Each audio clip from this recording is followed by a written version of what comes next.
Good evening. New face up here, so I don't know if we're gonna do a song tonight, or well, I don't really want to lead it, but can I designate a person? I can designate Zeb to lead. Zeb, come up here and lead us in a song real quick, please, sir. Young man, and he gets to pick since he's doing it.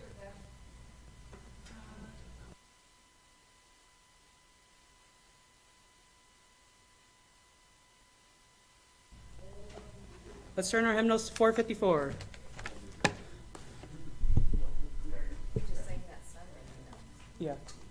Oh, okay, you don't want to do something different? That's the one that first came to up in my head. Yeah.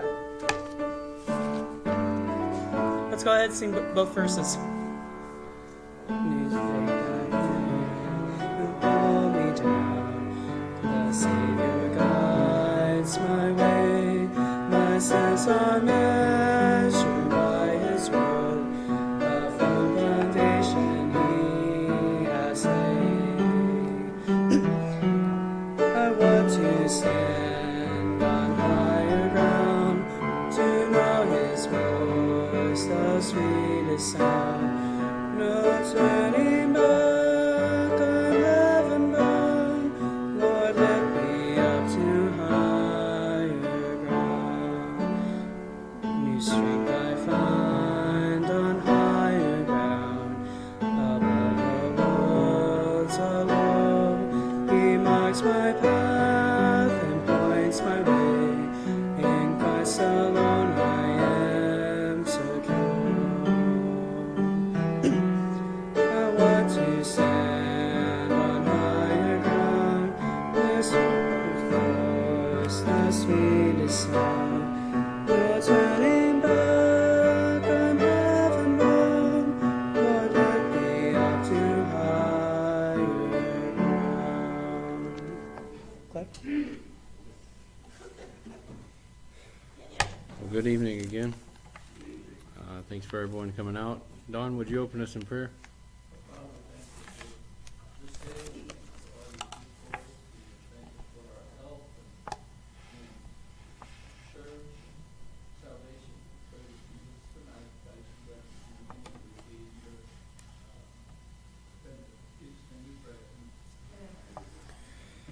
So, tonight we're going to talk about God's will, and we're going to find out, is it always fun, and is it possible for life to stink while still being in God's will? It's not always fun, and it's not always the best, but it's what's best for us. Let's turn to Job 1:21, and we'll start there.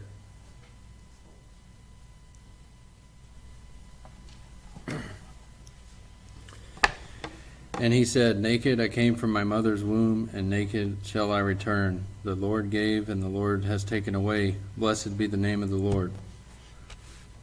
So, we find out throughout the Bible, there's a lot of men in the Bible and ladies that they were in God's will. They were where they wanted, or where God wanted them to be. But things were always against them. They were always trials against them. Job, for instance, he was where God wanted him to be, but the devil took his family away, tempted him, took everything he owned, and decimated his life. Paul was in prison, but that's where God wanted him to be. David, he was in the castle, or he was the king, but that's where God wanted him to be. But he was also had someone murdered. But that was part of what God wanted to happen, but that's where David was. Peter denied Christ and was there when Jesus was crucified. John was there when Jesus was crucified.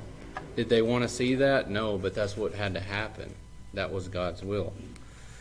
But one that I want to focus on is Moses. Moses had to cross to go to the promised land, but he never did. He was promised the promised land. God told him, it's yours, you can have it, but he never made it. And why? Because he got out of God's will. And so in order to earn God's promises and to do what God is going to give you, you have to stay where God puts you.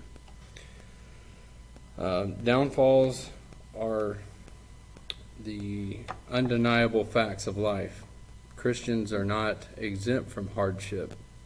Hardships are part of God's plan and a time for growth. We would probably choose to pass on the hard times and pain.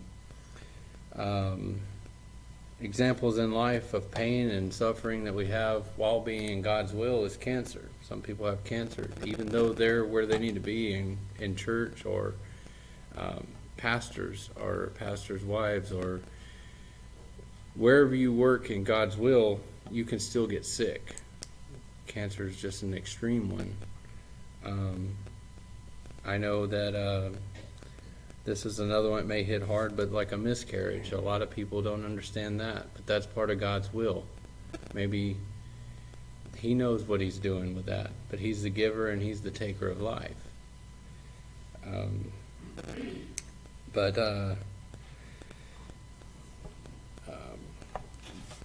God will work out all the little things also. Let's turn to Psalms 119:90. Psalms 119:90.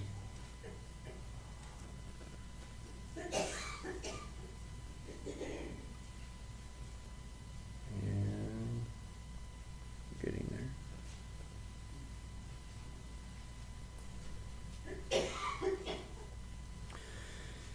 there.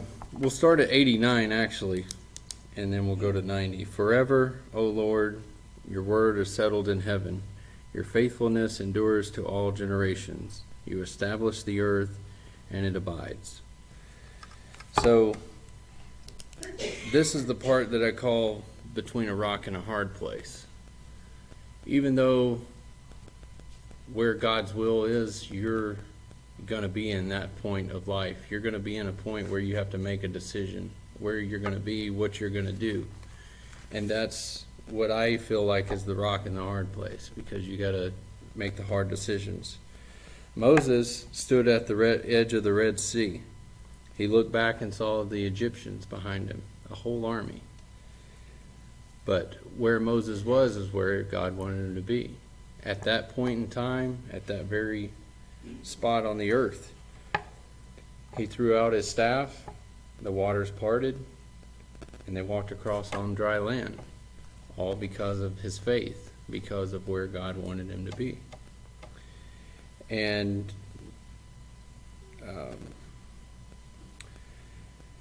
God worked out all the details in that. There's no way that man could ever do that. And we know that, and we trust that, but we also trust that by faith. And they could have tried another plan and escaped over here and tried this, but I feel like if they would have gotten out of God's will there, they would have been recaptured. They would have, because the Egyptians, I feel like, were just gaining on them, closing in on them fast. But their faith and by their leadership also. Moses is almost like our pastor. We have to heed to his leadership, just like the Israelites did to Moses. If they hadn't listened to their pastor or to their Moses, where would they be? So we have to look at that as well. And then let's turn to 1 Corinthians 1:9.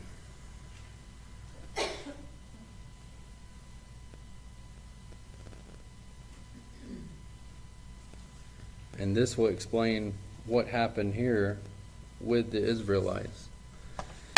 It says, God is faithful, by whom you were called into fellowship of his Son, Jesus Christ our Lord. God is faithful, but we have to be faithful as well. But being faithful is not being in God's will, and being faithful have to go hand in hand. You can't just have faith that God's going to do it. You have to also do your part and be where God wants you to be at that time. At all times, actually. We have to have a deep trust, and the very thing that we do not want are going to be the very things that, deep trust, the very things that we do not want are going to be the very things that get us through. God will not wound us at random times, but save us forever. Hard times do not hinder God's plan, but further his will. They make us stronger. Let's see what Peter says in John 6.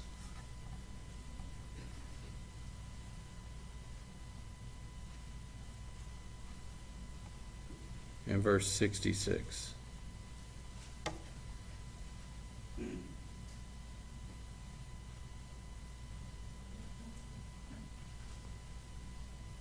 This is a conversation that's going on right here.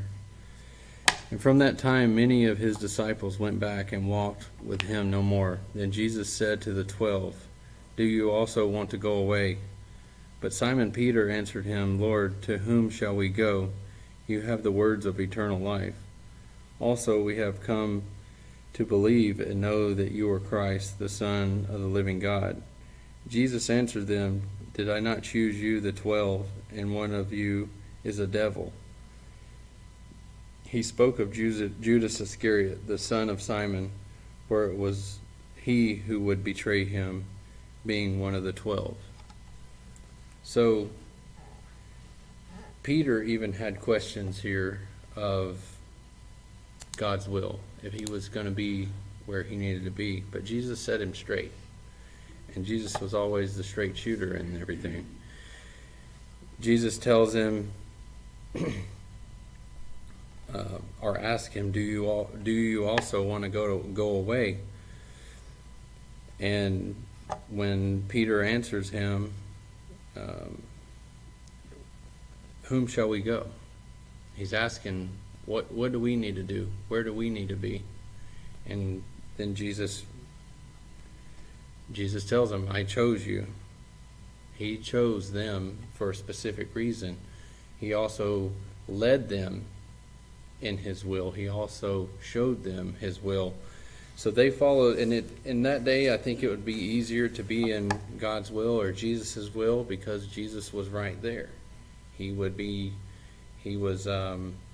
attainable, right in front of your face. But nowadays, we don't have that privilege. We have to go by faith. But we also feel it in our hearts. And we can feel God's comfort. We can see his miracles happen. We can see things that go on around us, answers to prayer, and that should keep us following on that same track.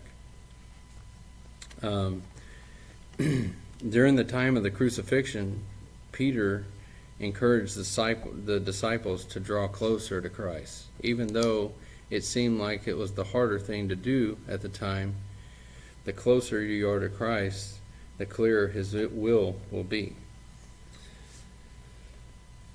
But in this, the disciples and the ones that seen Jesus crucified, they were upset. They got a little mad at the government. They got a little mad at the people, the soldiers that were nailing him to the cross. But what could they do? So they got angry. But they didn't get angry at God. But you can't get angry at God. James 1:20. I'll look these up real quick. James 1:20 says, "For the wrath of man does not produce the righteousness of God." We just talked about on Sunday, I believe, about righteousness. And God is righteous. He's holy. He's omnipresent. We have all these adjectives of how God is and who He is. But what is, George, when you get mad, or if you do ever get mad, I've never seen you mad, but okay. But George, if you ever get mad, does it change anything? Does it make a difference in the end? You got mad. Usually all I get mad, I'm the one who gets changed into a non-person. You suffer. Usually doesn't solve any problem. You're the one that suffers because of the anger. Yeah. And that's probably true to all of us. We get mad. You get mad at your wife, you get mad at your husband, or you get mad at your kids or whatever. It's one thing, but think about getting mad at God. Think about that. Tyler, you got hurt one time, that time on the hill. You could have got mad at God for doing that, but you didn't. It brought you closer to God, I feel like. I think initially you're mad at him. I've been mad at him. Think, Been mad at him. I mean, But then you accept it, and then you're like, okay, well, this is, you know, all well, this stuff is good. if you get mad at first, the anger will simmer and make things worse. But if you take a step back and not be angry about it, you will realize that that was part of God's plan. There was a reason I blew my eardrum out. There was a reason Tyler broke his leg. There's reasons about things all over this world. And I'm not picking on you. I just know where you're coming from. There's a reason Zeb came home from New York. There's reasons for God's will there.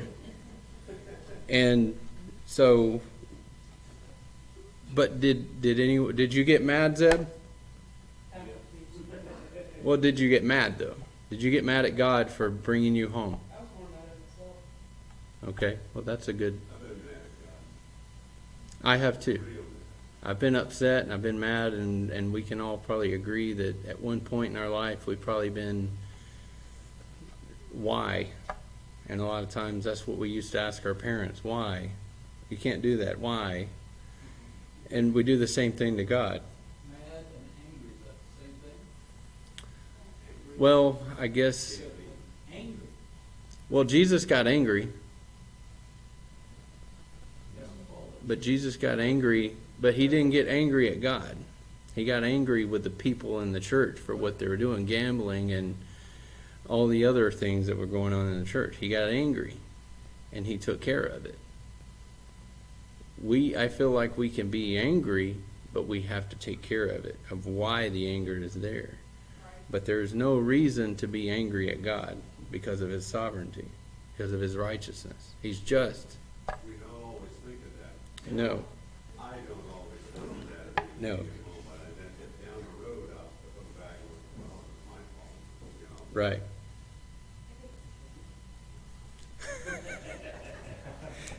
I'm usually mad until I realize it's something I did. Right. It's my own doing, you know, looking for a reason to blame someone or something else. To put it off. Yes. Yeah, it feels better to point the finger. And I'm guilty of that myself. I don't, but here lately I've learned self-responsibility on things, and you have to take responsibility for yourself and the ones that you take care of around you and the ones that you answer to. You know, at work I've been given an opportunity to step into a management position. Well, now instead of just going in myself, I have to answer for me and 4 guys and everyone else that works under my job site. And it's hard, but I take the chewing and keep going sometimes, or I get the attaboy sometimes. But the other thing that we need to see here is don't give God the cold shoulder. You can't can you teach God anything? Can you teach God a lesson and shake your finger at him? No, you can't. God knows everything. He's the one that allows you to learn what you're learning. So, giving God the cold shoulder, what is that going to do? Just, it divides you. You're pushing yourself away. And You're that's just, pride. yes, it is. But how are you having pride against God? How, our minds cannot figure this out. We can only think about it. We can only hit the edge of it, but we're not ever going to figure that out because we can't. Condition. Right. Our ignorance is going to be the best of us. Thank God produces every day. It does. So when people get angry at God because of the things that are going on in their life, yeah, if they get off track, God will try to steer them back. But when they get angry at God, what do a lot of people do besides blame someone else or blame God? They end up in a sin, Turn away from God. and then they find alcohol, they find drugs, they start partying, gambling, or even a simple thing, not going to church anymore. They may be mad at George because he sang wrong one morning, and that was their excuse not to come back to church. Or Donna missed a key on the piano, and they don't like it. They will find an excuse to justify not coming back to church, or not avoiding pastor. Because why would you avoid pastor? Is he the one convicting you, or is God convicting you? But God's convicting your heart, so you keep running away. You keep building your anger. You keep building a way to get away from God's will. And the further and the more that you do that, the further away you get from God. And then it takes a long time. I don't know if you guys have ever taken, I do it at work sometimes. We'll take a long piece of rope and we'll roll it up and we'll throw it. Well, it takes 5 seconds for it to get out there and whip out to the tail. Well, then it takes me 5 minutes to roll it back up and put it back in a nice bale and put it away. We're kind of like the rope. It doesn't take us very long to get out there to the end, but it takes a long time to get back where you were and to get back in a good condition to where you're usable again. Because once you're out there, you can't be used of God. But you can be when you get back in His will. I know at one time Jacqueline and I were just all over the place, and we weren't where God wanted us to be. But when we got back to church, we got back where God wanted us to be, we became usable again. Sometimes. But we're usable now because of where God has brought us back, because we are submitting ourselves back into His will. That's the other word that we have to use, is submission. We have to submit to God. We can't just, I'm here, what do? You have to submit your heart, you have to submit your mind, your soul, your whole body, your whole self to God's will in order to be used in His will. And when we talk about trials, trials are meant to draw us closer to Christ. We need to be like John and be close to Jesus. The night that Jesus was betrayed, who was with Jesus? There were several of them, but who was right next to him that the Bible says? Judas. It was John. Oh, John was right there with him. Judas is the one that hugged him yes. and betrayed him And kissed it. and kissed him. But John was right there beside him. And we need to be like John and be right there next to Christ. We need to be right there, even though the soldiers were coming in to arrest him, even though the world was coming against Jesus, John stood there with him. John didn't leave. And Peter was there. Peter tried to defend Christ and cut the guy's ear off. Well, Peter tried to jump in the middle of God. And you see what happened. A guy almost lost his life because Peter tried to jump in there and do it man's way. Well, we can't do that. We have to walk and follow Christ, not like John did, and not get in front of Jesus. So if Jesus would, or if Peter hadn't have jumped in the middle of it, then what? But we wouldn't have seen that lesson there, that Jesus turned around, he put the ear back on, he healed him. But then he turned around and got on to Peter. So he right, he had to get on to him. So it was just one of those things that happened there, but that was part of God's will there of that whole situation.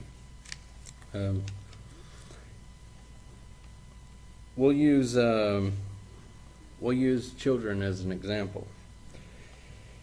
If your kids go outside and they're playing and they scrape their knees and they fall down and they're bleeding, who usually helps the boo-boo? Mom or grandma.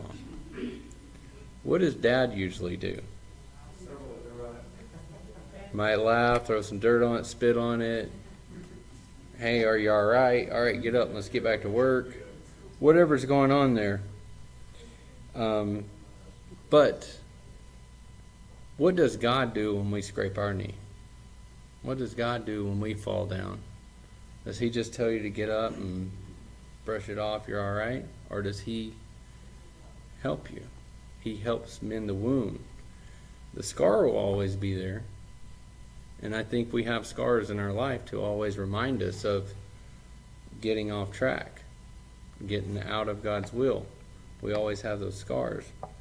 But we need to be like God and comfort his children, just like we would do with our own children. And I'm sorry I said that wrong. God will comfort us like we would our own children. So when you hug your kids and say, okay, it's okay, let's put a Band-Aid on it, God does the same thing, but he does it with our lives because it's falling apart. We have a road rash in our life, and it's split wide open. But God will bring you back if you allow him to, and you submit yourself to it, to God's will.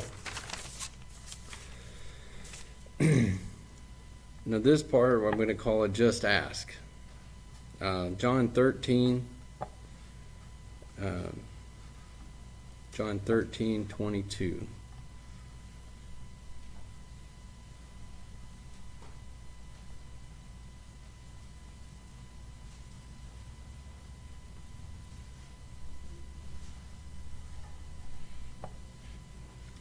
And this has a big word in this verse. Perplexed. No, John, just John. John 13:22.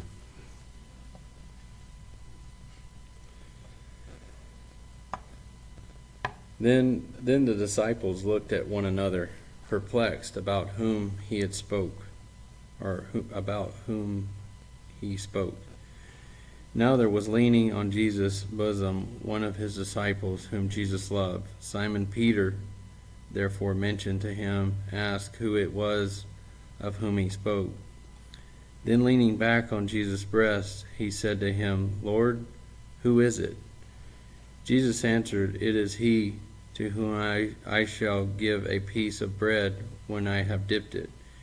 And having dipped the bread, he gave it to Judas Iscariot, the son of Simon. Now after the piece of bread, Satan entered him. Then Jesus said to him, What you do quickly.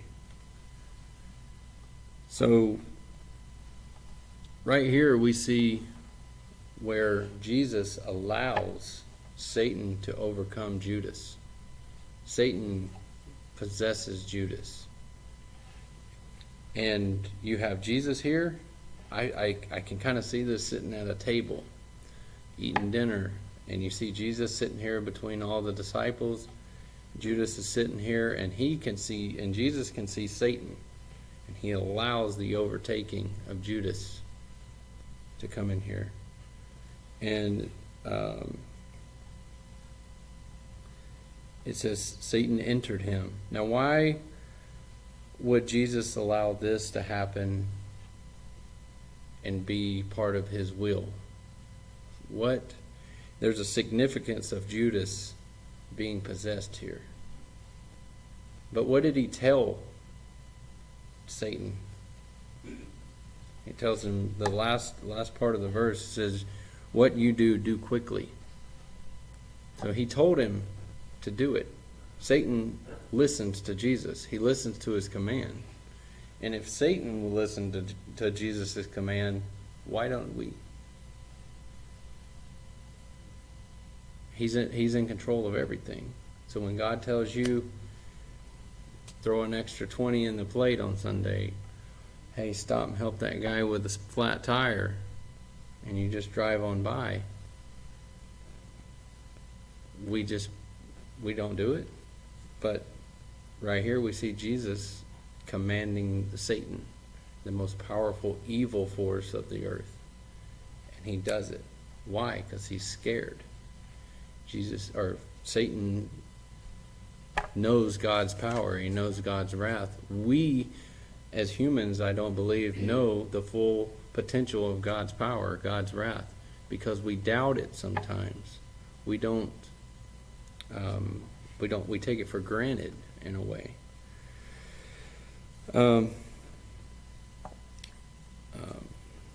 So like we said before, when children are hurting, we should run, just like our children when they are hurting, we should run to God for a hug and comfort, not what the world offers. We should always trust God's plan and know He is ultimately in control and continue to draw closer to Him. So right here, Peter is asking this question to know what he needs, basically to know what he needs to do next. And Jesus tells him to watch. Watch what I do. And he gets the bread and hands it over. Now, that to me was, or not to me, but what the Bible says right here is what Jesus is doing is he's showing the disciples, he's showing Peter what his will is, what is going to happen next. He's showing them in plain sight. Even when we don't understand, sometimes it's okay to be out of, to understand God's will. We may not understand it all the time. We may not understand what's going on, but as long as we maintain that. I don't think Peter understood what was going on at the moment. I think he knew what he needed to do, but I don't think he understood quite well. But then when Jesus spoke to Satan, I think he got it. I think he knew exactly what was fixing to happen. And if you read on, no one at the table knew for what reason he had said this to him. But I think they were figuring it out right there, right? For some thought because Judas had the money box that Jesus had said to him, buy those things we need for the feast, or that, so they thought maybe Jesus was giving him the bread and things. They didn't realize it yet. Or that he should give something to the poor. Having received a piece of bread, he then went out immediately, and it was night. So Judas left, or Satan left, because he was in the presence of God. And I believe that's when Jesus commanded him to do it quickly. Satan had to go out and start figuring out what he was going to do, because Satan doesn't know what's going to happen next. Satan's not like God where he knows tomorrow or the future. He has to play it on the fly like we do. But he's very smart, he's very conniving, and he can draw you out of God's will. And just like in here, he had to leave and go figure out what he was going to do to capture Jesus, to do what he was doing. So he may have went back and got the soldiers and planned it all out and did all this and may have been the brainchild of it all. But Jesus already knew, because he already told Peter that he was going to kiss him. He already predicted it. So that was Part of that was a side note. But, so, back to this, we may not like God's will and not want it in our lives. Just as Peter may not have wanted that to happen, but Jesus knew it had to happen. God didn't ask us if we wanted it to happen. Does God ask your permission to do what he does? No. He never will.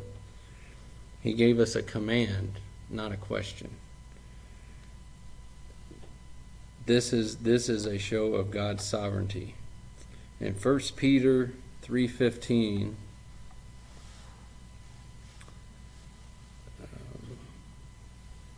3:15.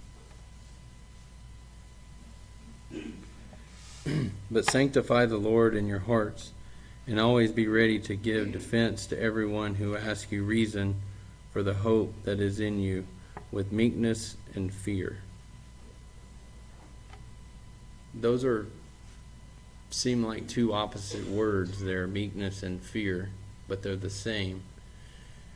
So we know that meekness is strength under control. Why would we have fear at the same time if we're strong? One is translated respect, Respect. Fear is respect. reverence. So meekness and respect. I think God gives us, if in the translation right here, meekness is power under control, but fear or respect. So there's two different types of fear. There's living in fear and having the fear of God. And the fear of God that we're referring to here is respect. So there's another kind of fear that a lot of people don't realize, and it can be dealt with like respect. The dog. Correct. That dog's gonna bite you or not, but you respect that the dog is the dog. Right. Okay, you fear it, but you respect it also. The dog, you're gonna do something to keep from being bit, Right. and that's another one also. Right. That's the fear that we have of God. We know that his potential, but we respect it. So when you have meekness and you have fear or respect that is here, we're basically humbling ourselves in God's respect, because God gives us the strength. If we didn't have God, what would we be? We wouldn't have the strength to carry on. We wouldn't have the strength to overcome our sin and overcome our fears of life, our worries, and on and on and on of things. God will at times give us more than we can handle. Like carbon is turned into a diamond, we become more valuable under pressure. And I had looked it up at one time, how much pressure it takes to make a diamond out of carbon. But it's a lot. And it takes a lot of heat, a lot of pressure. When we're in God's will, we get a lot of heat, we get a lot of pressure from the world, from Satan, from your coworker that is doing this, and you're trying to be a good influence with them. They start pressuring you. Or kids at school with your kids, or when you were in school, maybe they, hey, let's go over here and do this, and you're put under that microscope. You're put under that pressure. If you're a Christian, they're gonna see you. They're gonna see that glistening inside of that carbon that's turning to a diamond, and they're gonna want that. And if they can't have it, they're gonna try to take the pressure. They're gonna try to put the pressure on themselves. They want that, but they don't know how to obtain it. So now it's your turn to tell them to be a Christian, and then they can be a diamond one day. They can be the jewelry. And you can't never say, I can't do this. Can't never could. What I was always told as a kid, can't never could. If you tell God, I can't do this, then what are you doing? You're doubting. You don't have faith. And you can't give up. A lot of times we give up on God. We just, oh, he's not doing it yet. Oh, we're going to do this. And you just give up on it. When you could have been right there on the edge of it and getting God's reward. But you gave up and turned around and walked all the way back to where you began. And you were one step away from God's glories or his rewards that he was giving you for being where you needed to be.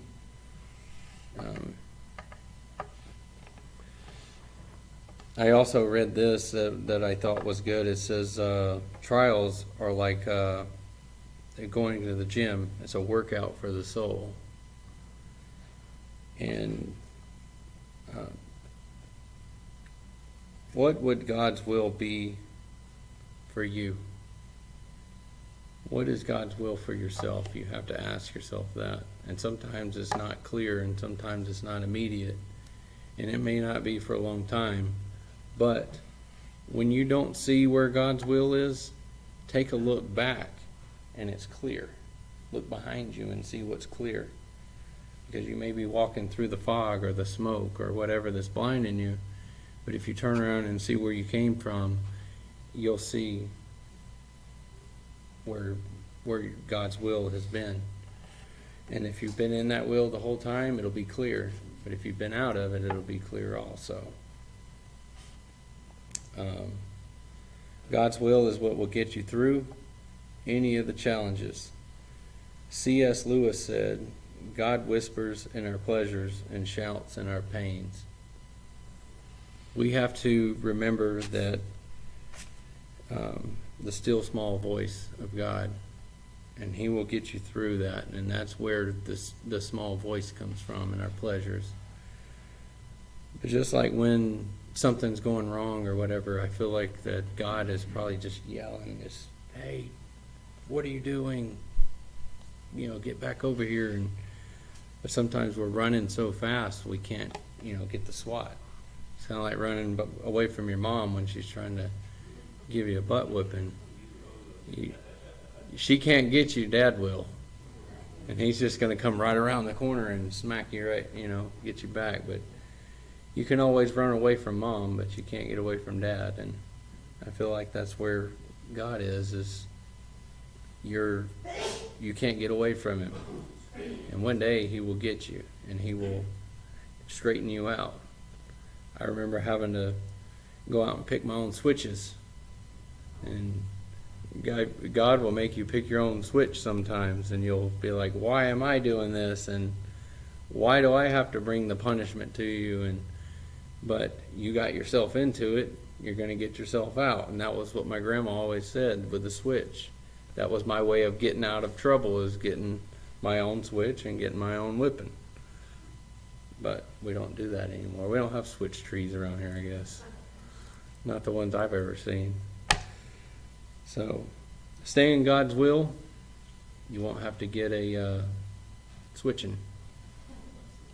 And any questions? Any comments? No? Silent? Thank you for this. You're welcome. I try to do my best. I've been doing a lot of work and working on this at the same time, and I may have been a little all over, but try to keep it simple, as Pastor said. So, we're going to do prayer requests tonight. I don't have a formal list. I guess we can just take a few and